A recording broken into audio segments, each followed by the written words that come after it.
যারা সায়েন্স নিয়ে পড়ছেন তাদের জন্য কিছু প্রশ্ন ও উত্তর বিজ্ঞানের আমি আমার আজকের এই ভিডিওটিতে আলোচনা করলাম। অবশ্যই ভিডিওটি শেষ অবধি দেখার অনুরোধ রইল। চলুন কথা না বাড়িয়ে ভিডিওটা শুরু করা যাক। ফার্স্ট প্রশ্ন, কোন বর্ণের আলোর চ্যুতি সবচেয়ে বেশি? উত্তরটি হলো বেগুনি বর্ণের আলোর চ্যুতি সবচেয়ে বেশি।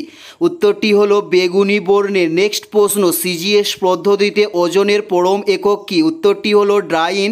সিজিএস পদ্ধতিতে ওজনের পরম একক, উত্তরটি হলো ড্রাইন। নেক্সট প্রশ্ন, দিনের বেলায় আকাশকে নীল দেখার কারণ কি? উত্তরটি হলো বিক্ষেপণ। দিনের বেলায় আকাশকে নীল দেখার কারণ, উত্তরটি হলো বিক্ষেপণ। নেক্সট প্রশ্ন, কোনটি তড়িৎ চৌম্বকীয় তরঙ্গ নয়? উত্তরটি হলো শব্দ তরঙ্গ। তড়িৎ চৌম্বকীয় কোনো তরঙ্গ নয়, উত্তরটি হলো শব্দ তরঙ্গ। নেক্সট প্রশ্ন, কোনটির দ্বারা প্রতিসরাঙ্গ মাপা হয়? উত্তরটি হলো রিফ্র্যাক্টোমিটার দ্বারা প্রতিসরাঙ্গ মাপা হয়, উত্তরটি হলো রিফ্র্যাক্টোমিটার দ্বারা। নেক্সট প্রশ্ন, কোন স্কেলে তাপমাত্রার মান ঋণাত্মক হয় না? উত্তরটি হলো কেলভিন স্কেলে তাপমাত্রার মান ঋণাত্মক হয় না, উত্তরটি হলো কেলভিন স্কেলে। নেক্সট প্রশ্ন, কোনটি ইন্ডিয়ান সলফ্রিটার নামে পরিচিত? উত্তরটি হলো ক্যালসিয়াম নাইট্রেট সলফ্রিটার নামে পরিচিত, উত্তরটি হলো ক্যালসিয়াম নাইট্রেট। নেক্সট প্রশ্ন, একটি সমতল দর্পণের প্রতিবিম্ব কেমন? উত্তরটি হলো ওষধ এবং সোজা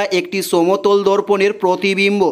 নেক্সট প্রশ্ন, কোন রশ্মির বেগ আলোর বেগের সমান হয়? উত্তরটি হলো বোসন রশ্মির বেগ আলোর বেগের সমান হয়, উত্তরটি হলো বোসন রশ্মির বেগ। নেক্সট প্রশ্ন, সবুজ আলোয় একটি লাল ফুলকে কেমন দেখাবে? উত্তরটি হলো নীল দেখাবে। সবুজ আলোয় একটি লাল ফুলকে, উত্তরটি হলো নীল দেখাবে। এটাই ছিল এই ভিডিওর লাস্ট প্রশ্ন। আর কোন ধরনের শিক্ষণীয় ভিডিও আপনারা প্রত্যেকে দেখতে চান অবশ্যই কমেন্টে লিখে জানাবেন। পুরো ভিডিওটা দেখার জন্য আপনাদের প্রত্যেককে অসংখ্য ধন্যবাদ। Thanks for watching.